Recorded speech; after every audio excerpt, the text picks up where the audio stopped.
mode that Mazrin does like to play. He does draw from Syndra, Cassiopeia, Swain as well. We've seen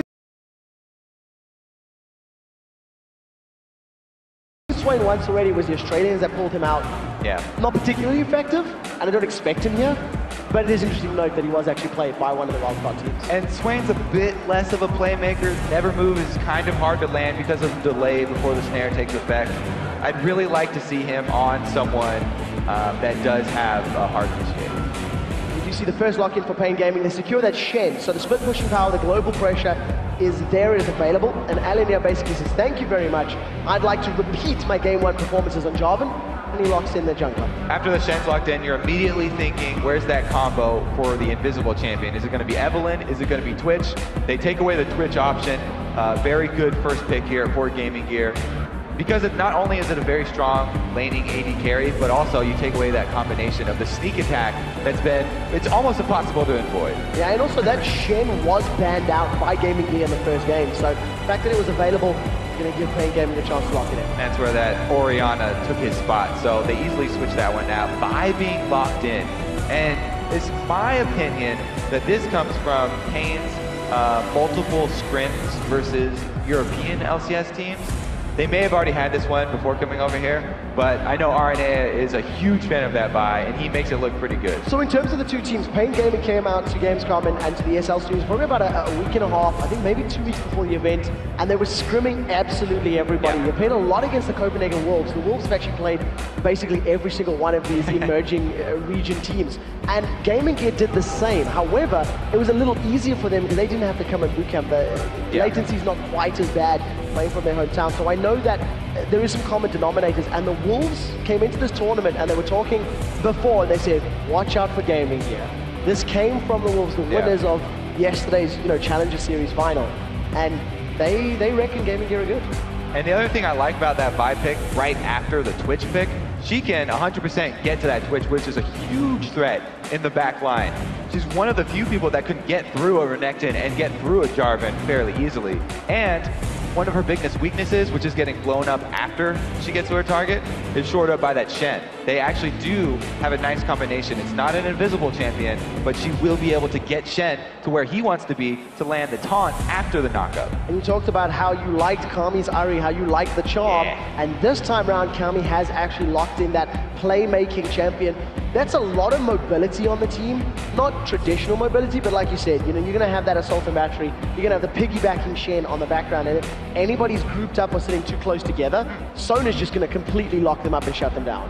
And another thing that's really big in EU is that Fizz counter to Ari. A lot of people like running that into Ari to be able to just 100% her towards the end game. Yeah, and something that we have been seeing a number of bans actually in the EU LCS, because so many of our mid laners are practicing and playing Ari. And we're going to see Mazrin, who is arguably the biggest playmaker for Gaming Gear, on one of the biggest playmaking champions. The thing is, Fizz, his ultimate is area of effect, but usually people have enough time to get away from it, so he's really going to be focusing on one person here, and it's not going to be him sucking 3 people in with a shockwave or making those giant Gragas ultimate plays that we've been used to seeing him. It's really going to be him making very good use of that playful trickster move to dodge Ari's skill shots. That's one of the reasons why Fizz is so good against her. He can just jump up on the stick, avoid the combo that she throws out, and if he's not charmed up, then he'll have free reign to go all in.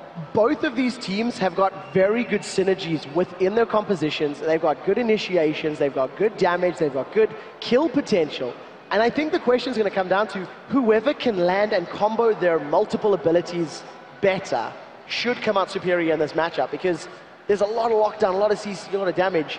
I don't see major flaws from either comp. And this is much more up paiN Gaming's alley. They usually rely on those specific timings of comboing those control effects, and they're the ones who actually have the mobility advantage, because there's no teleport over here for Gaming Gear, and they're the ones running Shen. If they can get Shen off to a good start, then he'll be a very powerful split pusher. Well, Surti definitely managed to help out picking up first blood in the top lane of the previous matchup in Brazil.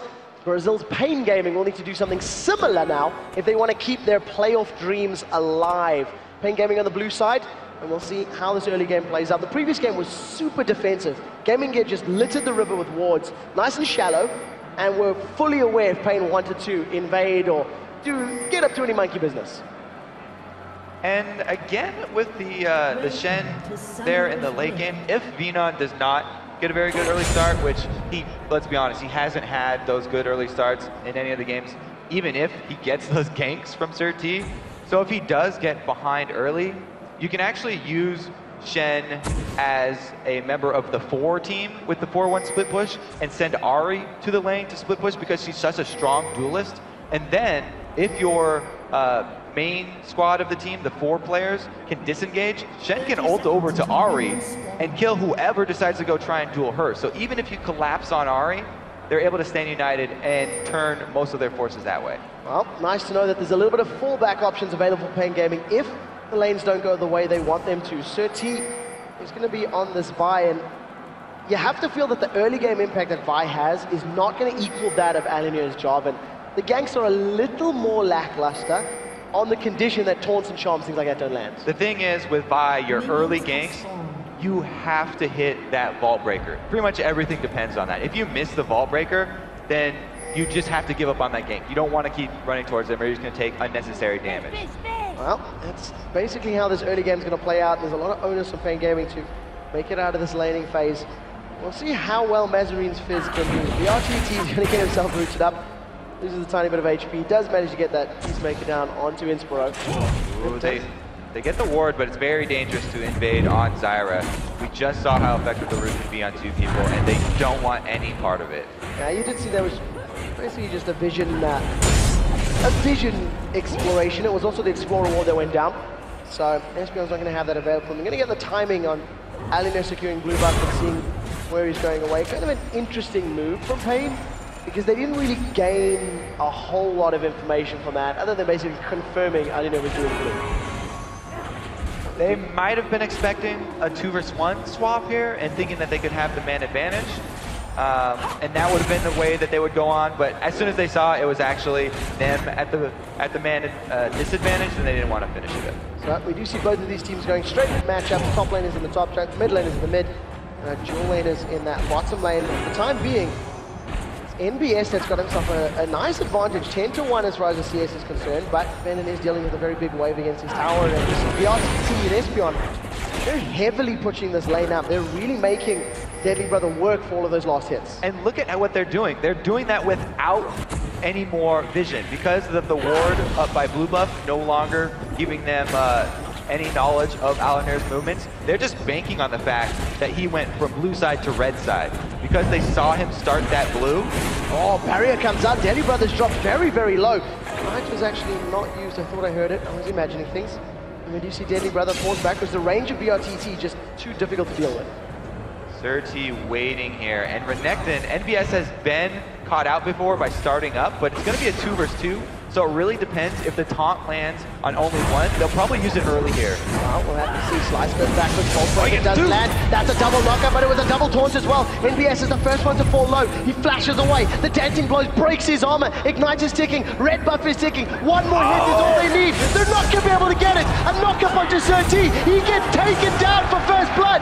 Alinia applies the red buff stack onto Venom. They're chasing it down. NBS slices. He doesn't get the dice. The knockup throws Venom in the air. That's 2 kills for Gaming Gear. Lithuania take the lead in game 2. That was terrible for paiN, and they almost had the first blood. Sir T, the reason that he kept chasing, that was not a mistake there. He wanted the 0.01 seconds more to get his excessive burst back, which is the auto attack reset that increases your range. So even if he didn't get any closer, by activating that, he would have been able to get his auto attack off, but it came up just a split second too late, and that was the complete difference between life and death right there. A double kill, starting off amazing again here for Gaming Gear. So Alinia, the playmaker, the captain of Gaming Gear EU, coming out big in both of the games in this grand final, but Gaming Gear are heavily behind in this bottom lane. Deadly Brother is sitting on 11 CS to the 33 of BRTT, and that is an immense difference at this early stage in the game. Can't get over that initial jungle there. That was there's a straight up 2 versus 2 that was so even, And we talked about how so much of these games between these two teams are going to depend on the success of the early jungle. This one, far and away, going to Alanir, even though it was so very close. Now he's level 5 and has double buffs. He can help out that mid lane before Ahri has her ultimate to get away. Oh, we do see Playful Trickster lands the slow is on Kami. The red buff is there as well. Alanir is looking for the knockup, not even going to be needed. As Mazarine just throws himself in there with the Urchin Strike, and another great gank from Alanir. This is Alanir we talked about. Once he gets the early lead, he snowballs the lane. He doesn't spend his time farming in the jungle. He comes to get his solos going. And we do see a reactive call here from Gaming Gear, realizing that the pain that Deadly Brother was dealing with. They've swapped the AD carry to the top lane, and thanks to MBS's early extreme advantage. Oh, they're not done yet on BRTT. The Earth lands in red buff slows, but unfortunately BRTT's under the tower. They don't continue the dive. No knockup means that would be very dangerous to continue. But you're right, BRTT back on one of the AD carries he's more comfortable with. He has not lost any laning phase when he's not on that Ashe Zyra combo. So he's pretty much a lane bully no matter what he's on, and Deadly Brother just does not want to be in the same area. So now there's all sorts of funny business happening here in these lanes. We can see that, first of all, the dual lane of paiN, they went middle, now they're going top. It looks like Shen's coming down. We'll have to see how things settle down, but both teams realizing, hey, we're at a bit of a disadvantage in certain situations, and they're trying to get the best for their team. So this is the area that paiN are winning the game in, is the duo lane, and they want to press that advantage. So they're going to continue to seek out this Twitch Zyra with their Caitlyn Sona, and they'll follow the rotations that Gaming Gear make. Well, we'll see how they end up. It does look like those bottom lane, the top lanes are going bottom. Yeah, again, all in here. He's so sneaky with his ganks, making use of Jarvan's mobility. This is why they first pick him so often. He does have Cataclysm available. There's no flash on Caitlyn. Gonna use that 90 caliber net in the not too distant future, and Alanir is just waiting for that one. The root goes out, doesn't manage to land. Slam dunk comes out from Alanir as the poison damage plus one last auto attack secures the kill. And Alanir does get away with a sliver of HP below 50. It's not over yet, as now all of a sudden Mazarine's in trouble. There's no assault and battery for Sir T. He's not level 6, and they can't lock him down. Nice little run there for Mazarine. On the Fizz, Playful Trickster can get away from that one very easily, and NBS just going to be able to run Venon off here. NBS is just being a complete bully.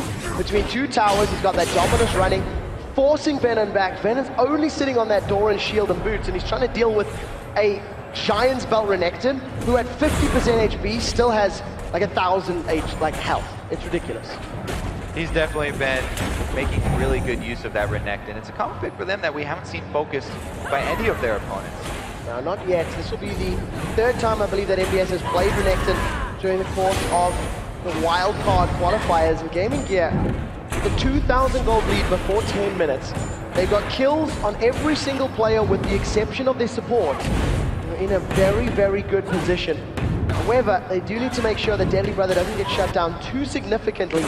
Once we get to those team fights, they're really going to need his spray and pray damage to help clear out the rest of paiN. This is another great adaptation by Gaming Gear because they already have their AD carry and support basically running from BRTT on that Caitlyn, and they're constantly rotating around the map. They've been able to sort of bait BRTT up to the top lane so that paiN have no presence on Dragon. And with that rotation, they can time it with the pink ward.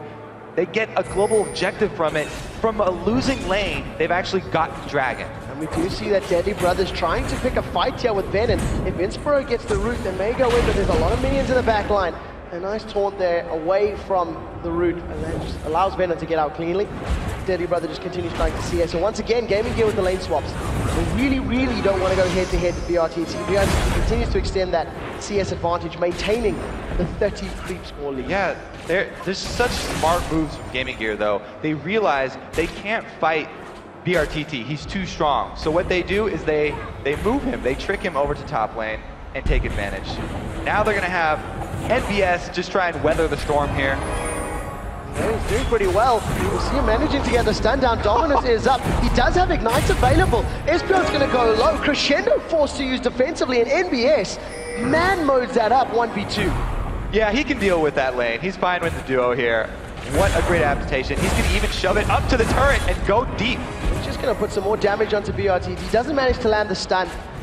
And Unfortunately, BRTT is able to use the 90 caliber net, gets away cleanly. Of course, at this point in time, NBS, he has got the massive CS advantage over Venom, and this is something that we have seen out of Venom over the course of this event.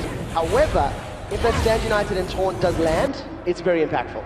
Yeah, so Venon's weak lane phase there, where he let NBS get extremely fed, is actually hurting BRTT now because they've actually had an option to switch that lane here. And now with Alanir up in the top lane, it's gotten fairly dangerous for that Caitlyn. Unfortunately, the close range chum the waters not landing for Mazarine.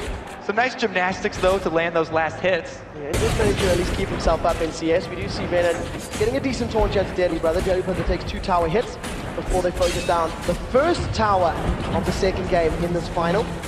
And this is going to give Gaming Gear yet another gold advantage. Surti is sniffing around this top lane, but Alanir is reading him like a book. He's there too. Alanir's been waiting so long, but look at the mid lane. Mazarine One gets more away spell. with his life. The Spirit Rush not enough. Very, very close. And that's Ari going to be able to bully him out of lane though. He's chugging the health potion, he wants to stick around. He's going to rely on dodging the next charm. Well, man, we do see that Kami is running a little low on mana, so that also could play into his factors. So it gives you a little bit of vision right when you place the trap. Even though Alanir was able to move off it, he realizes they know he's there. It's not over yet, and now Innsbruck gets slammed into the ground. Spray and break has been activated for Deadly Brother. The knockup's going to come into place, but not enough attack damage just yet. The poison's sticking. The last shot did not manage to land on Surti, and I don't think the poison's going to be able to secure it. Deadly Brother just shy of securing himself a kill. Saw the power there though. The line damage from a Twitch Zyra combo, almost enough to answer back a kill, and he's going to be able to have some alone time with the turret. Now, with Cammy coming to hunt him though, he has to back off. Spirit Rush is not available, and Cammy's just going to defend that tower and at least play body blocker. Up in the top lane, we did see that NBS and Alanir were able to take down the second tower of the game, and Gaming Gear get themselves a very nice, comfortable position right now. With 12 minutes on the clock, the first item has been completed for Mazarine. He's gone for a Lich Bane. He doesn't need boots. Fish don't need boots, right? Well, with Fizz having so much auto attacks in his combat phase, Lich Bane is a really good rush for him. He's also going to be able to hit turrets much harder, which they've already taken 2 of the outer turrets, and the mid is the only one left standing. So it helps him in both the assassination attempts and the building destruction. And all of the lane swapping is really working out in favor of Gaming Gear. All of a sudden, Deadly Brother is only 20 CS behind. He's got a kill, he's got a bunch of gold from these towers to fall back on, and that dragon. Of course, that means now that Gaming Gear in this power play are now contesting paiN Gaming's blue buff. It has respawned the second time. Gaming Gear have all of their team here. Gaming Gear clears out the ward there too, so this is very dangerous for paiN to answer. Even though they do have Stand United available, so it could have been a 5 vs 5. Venturing into the jungle without that vision would be so dangerous at this point. Zyra very, very strong in those small corridors. She could lock up multiple people. So paiN decides to give that one up. They walk away cleanly. Gaming Gear with a buff control now on that blue, vision control on that side of the map as well. I kind of feel that the way they're playing, they're probably going to contest the next one. Do you see that Gaming Gear sort of splits up a little bit, still trying to buy time for Deadly Brother to farm. And blue buffs are really important for this paiN team, not only for Ari, but also Vi. Whenever Vi can get a stray blue buff, it helps her out so much. Cooldown reduction on her is one of the best ways to apply more denting blows. It's even more efficient than attack speed because her spells apply it too, and that's where a lot of her damage comes from, is the third stack of that denting blows to get that max health percentage. Well, we'll see how well Surti can affect this mid-game phase. If they do that little piggyback combo of Shen and Vi, they could focus down the target. Is now in a lot of trouble. Mazarine does manage to taunt to the side, get taunted to the side, and that means the he's going to continue. He's going to carry on chasing. A flash over the wall. This is Mazarine chasing. The Playful Trickster does not land. Ignite was already used. The damage over time should be enough to close it out. Mazarine just runs him down, picking up the 5th kill of the game. So no, Fish do not need boots. He was able to chase him down to swimming there. And you get 5% move speed for Lich Bane, so it's got a little bit of extra movement, but mostly it was the dashes from Fizz. The assassination kit right there. This is what is the problem with the Shen that doesn't have that good early game. Why I talked about him rather going with the rest of the team at that point and not being the solo split pusher, because you could just send an assassin over there to kill him. That's how you usually want to deal with global ultimates, is you go right to the source of the global and take him out before they're able to use it. Well, Shen has respawned. He's coming from the fountain, does have Stand United available, but BRTT is a mile and a half away. No ways that paiN Gaming can put together a group of team members to contest that dragon, and that means Gaming gets to get the second dragon of the game. It does look like they're trying to move towards this mid lane, and if paiN stick around too long, they could be jumped on. BRTT is doing his best to keep paiN in this game right now, though. He's getting global objectives. Now he's jumped on by the beast that is NBS. So Stand United comes out. Once Shen lands, he's not going to be able to get in range for the taunt. But Stand United is down, and you know, trading a Dominus for Stand United, that is a fair trade any day of the week. And they saved the life of BRTT too, which is the hope of paiN right now. 0-1-0 on that Caitlyn. Got 143 CS. He's tied with Mazarin, as we do see that Kami dives himself forward. That is Spirit Rush used. Sultan Battery slams Mazarin into the ground. The Playful Trickster was already blown. Chumba Waters is available. And you see that Gaming Gear just focusing down Surtees.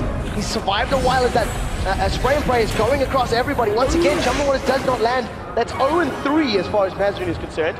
Now that NBS is waiting in the wings, if he can get a stun down, maybe enough damage. That was a great Stranglethorn by Inspirion, though. Now we do see that NBS does get a stun at the SP on the tower, is still standing. And Spyro does manage to back away. No root landing just yet. And Gaming Gear, they tried to pick a fight, but very good disengage from paiN.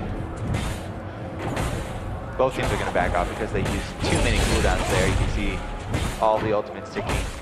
And even though Gaming Gear are ahead in gold right now, they have to keep up their vision with all of those wards in order to continue to take the dragons and the global objectives. They put a really high priority on both dragons right now and that blue buff that we talked about earlier.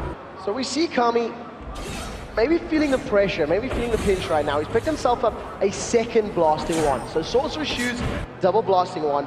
If I think back, I recall Alexic had 2 or 3 blasting wands on his Karthus, and you know, I guess cost efficiency works out, but it does slow down your mid-game build. I feel like that was just a shout-out to the 3 Doran Ring Karma. Here we go, Mazarin does get caught now.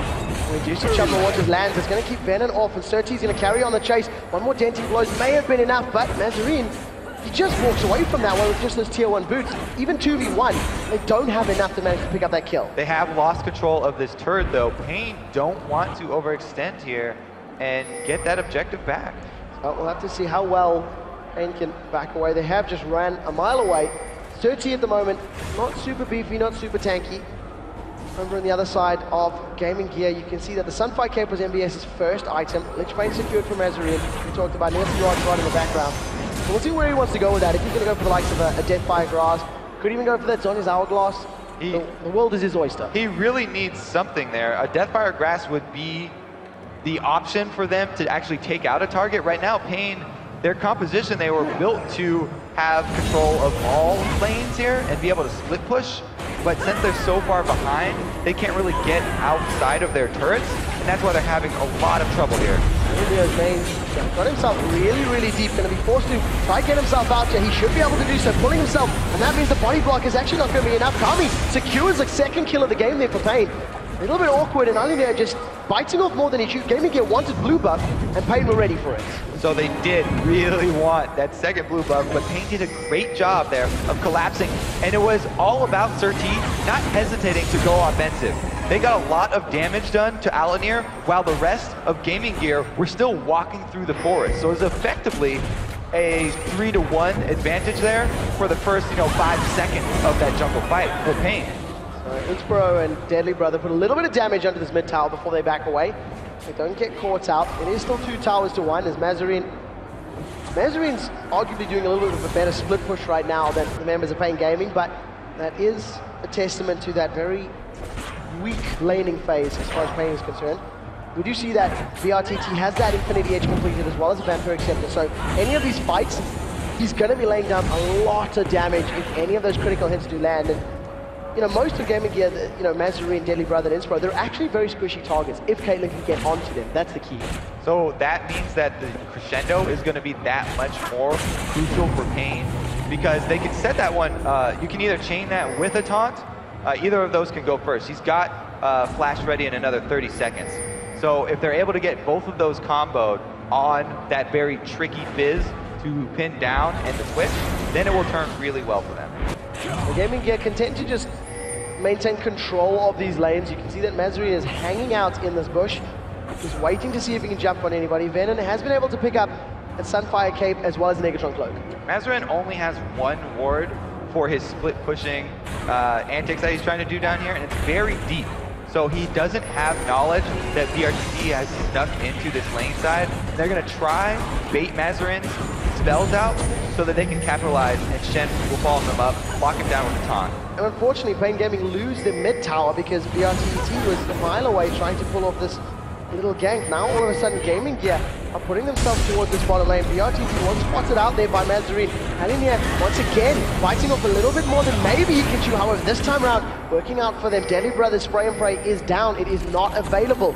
You can see that Venom trying to set himself up for a taunt. There goes Certi. They slam Deadly Brother into the ground. Crescendo locks up members of Gaming Gear, and without Deadly Brother's damage, this may be a good fight for paiN. Can Mazarine pick up the kills? This is the question. Earth goes wide, doesn't manage to nom on anybody. 2 kills landing for paiN. They're not done yet. A flash forward for BRTT. He gets the red buff slow onto MBS. The minions are doing a little bit of damage, but MBS should be able to survive. Culvermeat gives him a bit of HP, and another team fight victory for paiN. This is the paiN that we're used to seeing. We talked about it yesterday. They punish you for mispositioning, and they don't hesitate right there, jumping on Alinea once again, catching them in the jungle as they try to retreat. 5 members of paiN now start stacking up on this mid lane. They all look to secure the second tower of the game, and it's that all-important middle tower.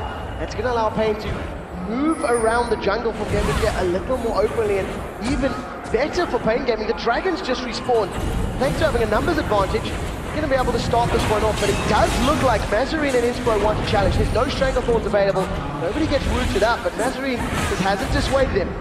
Put a little bit of damage down onto Venom. Good charm onto Inspro. No follow-up spell costs.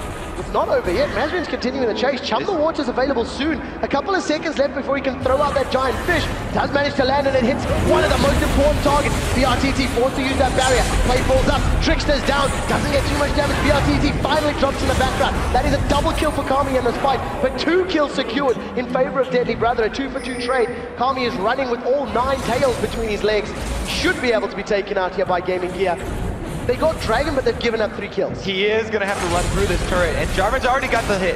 Yeah, definitely going to get taken down. Tower hits are going to drop him out. Deadly Brother will be able to pick up that last hit to 3 of his kills in this last trade. So that was back-to-back AD carries getting caught out. In the first round, inside the jungle, it was paiN locking up Deadly Brother and killing him before that fight even started. But in the chase here, we actually had BRTT catching that Mazarine ult. So you do see now that Gaming Gear are going to be able to pick up this inner bottom lane tower. And I guess if you look at the macro picture, if you step back and look at everything that's happened, Gaming Gear still maintain that gold lead. They still maintain the tower lead, and they got an inner tower down as well. paiN really just wanted to get 2 objectives out of that team fight win rather than taking the tower and going home. Stayed a little bit too long at the dragon, but it was so close right there, and that was really just from the tenacious chase that Gaming Gear pulled off. They were able to answer. All of a sudden, paiN Gaming now realize that this bottom tower may be an option. You do see that Gaming is trying to respond as best as they can. Mazarine is nowhere to be seen. He's not going to be involved in this defense. And a good counterplay from paiN, really, realizing and noticing it. Gaming Gear couldn't defend that one up, and they secure it just with sheer force of numbers. So we have Gaming Gear here continuing to send Mazarine as their split pusher. Yes, he's an extremely strong duelist, but he has no way to join the rest of the team. So it's just up to the rest of Gaming Gear to clear waves and delay this paiN team while they allow Mazarine his free time up in that top lane. He's got himself up to 214 CS, working closer and closer towards that Sonya's hourglass. You see that Deadly Brother as well as Alinea and NBS have now moved themselves to this blue buff. This is 2 of 3 blue buffs that have been contested. 2 of them that have actually been secured in favor of Mazarine. So Gaming Gear sticking around here though. Knock anybody out. So he does get the Vault Breaker off, dashes out of the way and doesn't get knocked out. Gaming Gear really have to be careful. They have not had good luck inside the jungle. paiN have just played around the terrain so much better in those small corridors and the passages, just making use of Ahri's dashes to not get focused and the crescendo from Sona locking up multiple people, Gaming Gear really have to watch their positioning in the next fight. Oh, very nice chance. Does land to Alan here, but he blocks up a good chunk of that damage thanks to that Golden Aegis. We do see that paiN Gaming, remember, they are 1-0 down. If they lose this game, they place second. They do not get to go to Los Angeles to compete at the playoffs. Gaming Gear, on the other hand, they close this out. They do earn that spot. Way too early in this matchup to be victorious, though. There's only one tower that separates them, only 3,000 gold. And at this point in time, both teams have made good plays, and they've been caught as well. So the key may come down to all that vision that we've been talking about so much. You know, paiN, they set up that previous team fight in the jungle that led to mid and Dragon, thanks to that ring of vision and ring of wards.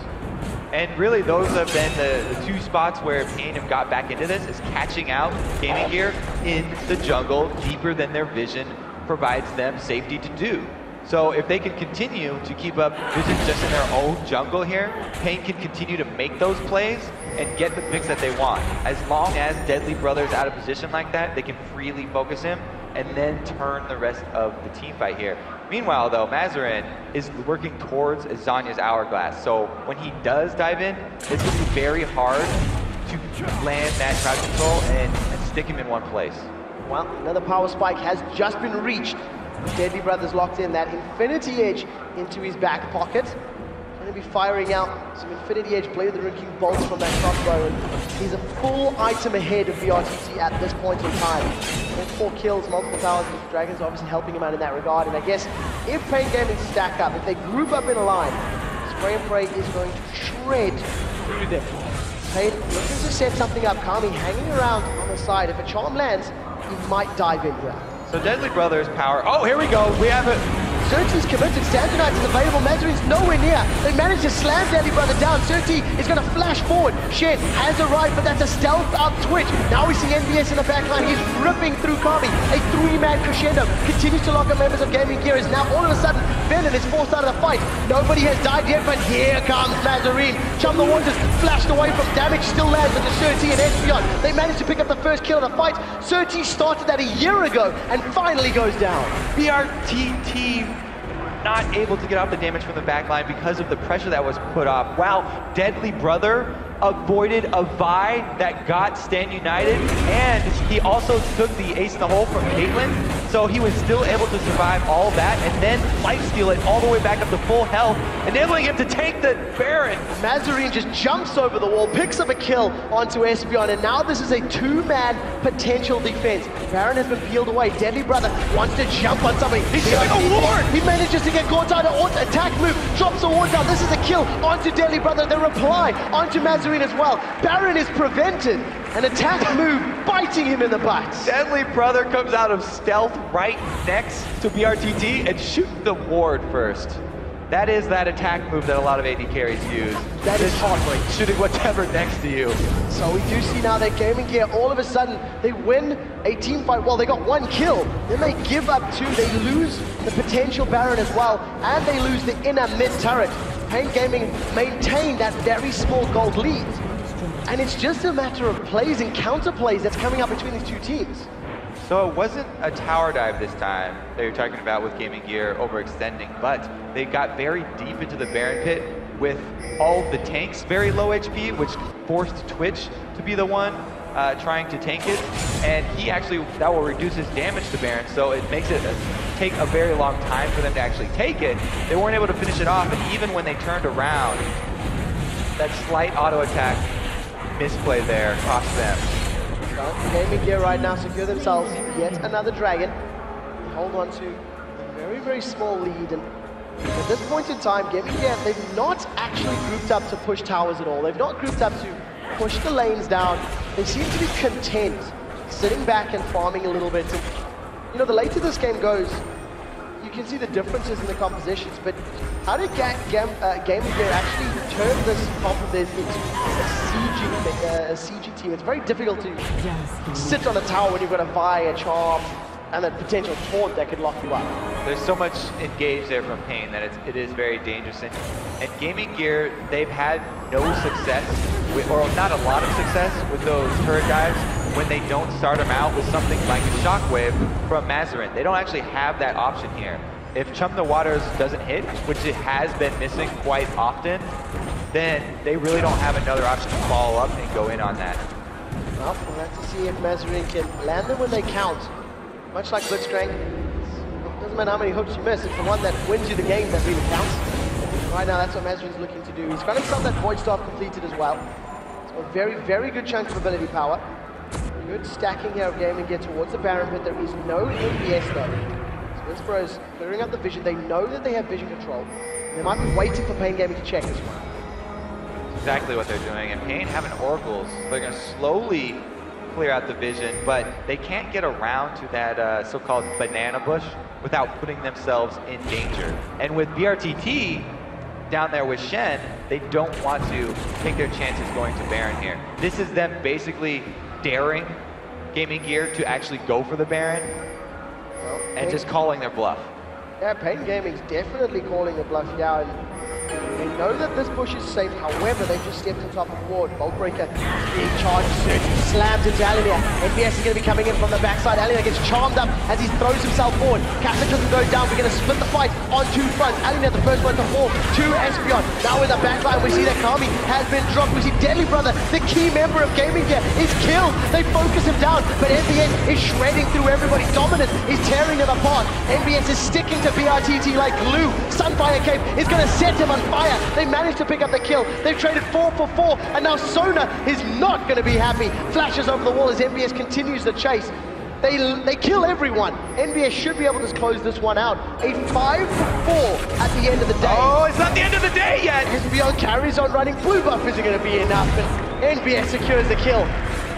The split on two fronts, working for both teams, and NBS stands supreme. Yeah, and that fed Crocodile comes back to bite them in the ass this time. That's the difference between the laning phase at the very beginning. Shen didn't have quite enough power there. You can see Deadly Brother, again, the victim of the Vi, Stand United, plus Kami spirit rushing towards him. They were able to take out Deadly Brother, but he was shooting back the whole time and took down Kami at the same time. So the burst damage coming out of Deadly Brother was enough to at least help turn the tide of that fight in their favor. But what we are seeing from both of these teams is that NBS and Alinea basically peace out from Mazarin and Deadly Brother and try to focus down the carries in the exact same situation for paiN. So you end up having these 80 carries begging and screaming and kicking, saying, why does everyone hate me? This is, when you're in Deadly Brother's position, it's a very frustrating game to play. And you can see that now he's thinking about his defensive option. After those two items, you know, he has his attack speed and he has his crits from Infinity Edge. Now he really needs an answer for this combo. Banshee's Veil is a really good option because Vi's Vault Breaker.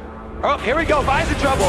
Christian getting caught out. That's 3 members of Gaming Gear. He's going to flash over the wall. We do see an insta-flash there from Alinea. We actually see the Assault and Battery trying to be used to get back. It's not going to work this time. That is the only way you can stop an Assault and Battery, is take Vi down before she's going to be able to complete it here. But with no Smite, they have a really, really good chance of finishing this Baron off. And it looks like paiN don't even want to answer. They're going to try and just shove the lane instead, but they don't have enough time. There's not enough time at all, and that's a lot of HP sitting on the side of Gaming Gear. They're going to try to respond to this one. We'll see if they want to chase anybody down. Inspiro, with those boots of mobility, along with Alinea, they can really clear a lot of distance very, very quickly. And it definitely signals an intention to defend against split push when you've got the Ari and the Shen. You know, if you can run through the lanes really quickly, it helps you out a lot. Exactly. That was a huge win for Gaming Gear, but they have yet to break in to that very difficult turret line around the inhibitors. If once you do that, then they actually have an opening. But their team, we've been over, it's difficult to dive. So the reason that, that's the reason that Renekton's now started stacking that armor. He's got a Randuin's on top of his Sunfire Cape, and they're going to be looking for him to take up turrets shots while they slowly chip it down. With this Baron buff, they will have the regen to take a few tower shots and then try and back out as paiN engage with the Vi and Shen combo. And that paiN engage has been weakened a little bit by the fact that Deadly Brother has picked himself up at Banshee's Veil. We see now that Gaming Gear are trying to move around this map. They're putting vision down. Deadly Brother's not with them! They're going to jump in there. The Assault and Battery doesn't manage to land. Xerxes not going to be able to lock up Mazarin. Now the Strangleforce thrown throws up multiple minutes of pain. Indian, once again, in the middle of the fight. The dominance is tearing through everybody. Crescendo locks up the back line. Now we'll see Deadly Brother slowly making his way forward as Alina is the first victim of the fight. Chum the Waters throws up Ven in the air. Spray and pray, targeted directly at BRTT. Expunge gets used. It's actually a double kill for Mazarine. At the end of the day, they trade 2 for 2, 2 for 1. Well played by Gaming Gear to pull that back. Those quick reactions from Mazarine right there. The assault battery used before Deadly Brother's there, so when he arrives, he's free to just open fire. He comes out, gets off enough spray auto attack to clean that one up, and they continue to roll this one in. In terms of the decision to stick that on, that was Zonya's hourglass Mazarine. Yeah. So he has multiple ways to escape it. He actually could have just slammed his fist into the keyboard and hit one of the 2 abilities to avoid that. Does manage to pick a little bit more of a delicate approach. Throws out that playful tricks. They pick up the slow and the damage down as well. And Gaming Gear pick up their 5th tower of the game. They pick up another dragon at the 36-minute mark. That's their 4th of this particular matchup. And they maintain a fairly small gold lead, but the main thing is that paiN Gaming's initiation, there are so many ways around it. You know, Surti, he can't lock up Mazarine. He can't openly jump on Deadly Brother. They need to land a spell first, and then he can go in. So how do paiN Gaming pick team fights now? They're gonna hope for an ace in the hole with a clear line to Deadly Brother, because that's one of the longest range spells that he could take off the Banshee's Veil with first. Barring that, it's going to be up to Cammy to use his mobility to get around and take that one off with his spell combo, because that assault battery is such a huge part of the team fight for paiN. We saw already, every time he doesn't get that off onto Deadly Brother, they lose, because he has so much damage right now, and with the Banshee's Veil, he also has a secondary line of protection. Well, we'll see how effectively paiN can make that work for them. We are getting closer and closer to those inhibitor turrets. That is what Gaming Gear has been looking for. Deadly Brother now pushing out this top wave. Still 60 CS behind that of BRTT, but thanks to all the global objectives, he's sitting pretty as far as his items are concerned. Ezreal also grabs himself a Guardian Angel. At this point, I think paiN actually may be changing their playstyle. Because they're so far behind, they're going to wait for Gaming Gear to make the dive and use their abilities to actually peel for BRTT instead of dive Twitch. Deadly Brother with that Banshee's Veil is a very difficult target. Unless they somehow get that off before the fight starts, they may just be using the Shen and the Vi to peel for Caitlyn instead of diving in. Well, this is the most difficult task of any team in League of Legends, is breaking that inhibitor turret and getting that first inhibitor down. Once that's done, everything else becomes all that much easier. You've got to remember that in that very tight, narrow corridor, Crescendo is going to be super, super impactful. I think Baron buff just worn out. My eyes did not deceive me. That means Gaming Gear, they may even stall out for another Baron. They've got a lot of vision in this top half of the map. They may just wait for that and try to pull paiN towards them, or try to secure Baron before sieging up. Yeah, so we'll have a couple minutes here to go over, because that's really the best option for Gaming Gear, is to pull paiN out away from those turrets. Like I said, if paiN actually decided to switch up their playstyle and instead peel for Caitlyn instead of trying to dive now that the Banshee's Veil is there, they have a really good shot of turning that team fight, even though they're behind that 8k gold, with the added damage of a turret and the Gaming Gear overextending themselves trying to be the ones aggressive. They could easily still win a team fight as long as they effectively chain the Crescendo and taunt as peel for BRTT. Communication is going to be key in these fights. They cannot afford to waste those abilities or stack them without chaining them back to back, and we'll see whether or not paiN can make that work for them. I'm going to talk about Inspro's build here. He's got himself that Ruby Crystal, sitting on a Philosopher's Stone for a while. He's got a Haunting Guys as well, and we've actually seen support Zyrex building a fair amount of ability power over the course of the weekend. I know Immunity's support yesterday, Rosie, also built a ton in their exciting, unique team comp. Yeah, she's definitely one that benefits greatly from those ability power and sort of tá bem grande esse foda também. She is a viable mid-mage. A lot of people end up building her that way. Ainda bem que ele fez isso, não fechou o Falta minuto pro Baron. A gente não tem... If I'm not playing AD carry, I play support. So we do see now that the Baron will be respawning in 40 seconds. So Gaming Gear refreshing their vision, more importantly, clearing out the wards of paiN, so that they know, they think they know, they've got vision superiority. And everywhere that they've walked, they're pretty confident and comfortable on that one. Waiting for paiN Gaming to push towards them, waiting for paiN to arrive, and then Gaming Gear hoping to spring a surprise carnival on the Brazilian team. I think that the the best option for paiN is to not attend Carnival this year and just stay inside of their base. It's one of those stay-at-home movie nights for paiN right now. Well, we'll see if they agree with the decision, because right now they're a little bit split up. Here comes Gaming Gear. The question is, can crowd control land? Banshee's Veil is available for BRTT, and Venom has actually rejoined the team. They're not comfortable with the idea of using that Stand United to join in. We do see Surtees actually thrown himself forward, gets one of those excessive force shots down onto Alinier's job, and it's very, very tense. MBS looking for a way in. Now the charm is out. Juicy Dominance has been popped. The Banshee spell from BRTT is down. Backline is once again split. MBS instantly peels backwards. Venom is forced out of the fight. Stand United still available. Who is the target going to be on? Surtees slams Mazarin down into the ground, but he's dropped by Deadly Brother. That's a 3-man crescendo that locks up multiple members of Gaming Gear. They picked up 1 kill, and now Gaming Gear continue the chase. A flash forward from Mazarin as Venom is pulling them to the side. Playful Trickster to close the gap, and Mazarin should be able to chase this one down. Land some auto attacks down. He's going to be able to close it out with that Urchin Strike, and use Playful Trickster just before the taunt comes in. A 2-for-0. Gaming Gear another team fight win. Yeah, paiN should have stayed home for that one. That was exactly what Gaming Gear wanted. A fight out in the open, and they're going to get another one. And we do see MBS is going to carry on chasing him. The Urchin Strike onto Kami. Now all of a sudden BRTT's in trouble. GA is still available. Blade of the Ruin King slows BRTT down, and you see Mazarin with the last hit. Now Alien is looking to set something up. He lands the Cataclysm. There's no flash. There's no Spirit Rush. Kami gets rooted in place, and once again Mazarin lands. He's slowly getting his mana back, but going to need to buy a couple of seconds time before that blue buff will allow him to spam out those spells. Gaming Gear, a little undecided. They decide to go for Baron right now as opposed to the tower. So they don't have a minion line there, and turrets get bonus armor when you don't have minions in the vicinity. So they're actually going to take the Baron and then go try and clear out the minion waves that have been pushed up both the top and bottom lanes of their base. So paiN Gaming with one more lifeline. They are 12,000 gold behind. Baron goes down there, very far away behind some gold. Look at the numbers at the bottom of your screen. 4,000 difference in that mid lane. Top lane sitting at 3,500, 2,500 in the jungle. Gaming Gear with the second Baron of the game, with a very strong power position, now have to find a way to convert that to inhibitors and to the Nexus.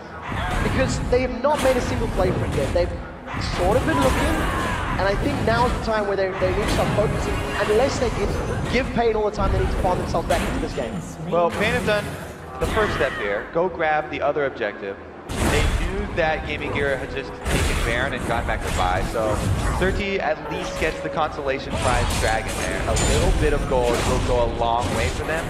Now, they do have to set up that Alamo strategy and just stay inside of their inhibitor turrets, play defensively for the dive of Gaming Gear, because now that Gaming Gear have Baron buffs, that gives them the confidence to finally go for a turret dive. Renekton with another chain vest on top of that, and even a cloth armor, just trying to get any scrap of armor he can get his hands on to go for the turret dives. They'll be the one that they want to get in there first to start tanking it off, and it's going to be extremely hard for paiN to take down Mazarin, because not only does he have that Zanya's Hourglass, but he also has the Guardian Angel, and the blue buff will lower the cooldown on his Playful Trickster, which makes it just so slippery. Almost impossible to manage to lock him down long enough to kill him, and we'll have to see how paiN will react to this. The crescendos have been... Oh no, they're so far out of the base. Oh, we do see now Mazarin gets taunted out. The Chumba Waters lands. Kami's in the background. They're trying to focus Deadly Brother. There's a lot of damage on Kami, even more on Mazarin. Mazarin manages to use that Zanya's Hourglass to stay alive. A taunt goes down, but it's not going to be enough to save his life. Now Venom is the focus of Deadly Brother. We see Surtees is dropped, as is Kami. Alinia and NBS are in the back line. This could be the game-winning fight as Mazarin continues to chase him down. BRTT is going to get dropped by NBS. They pick up yet another kill. A clean ace for Gaming Gear. There's massive death timers on the clock and so much armor. This could be Lithuania going to Los Angeles, going to the World Playoffs. Great play here from Gaming Gear, but that was just paiN not staying inside their base again. They wanted to go for the bush gank and catch someone off in a 5-to-1 advantage, but only works if Gaming Gear split up. And they played it true, stayed together, and they took the victory home. Ladies and gentlemen,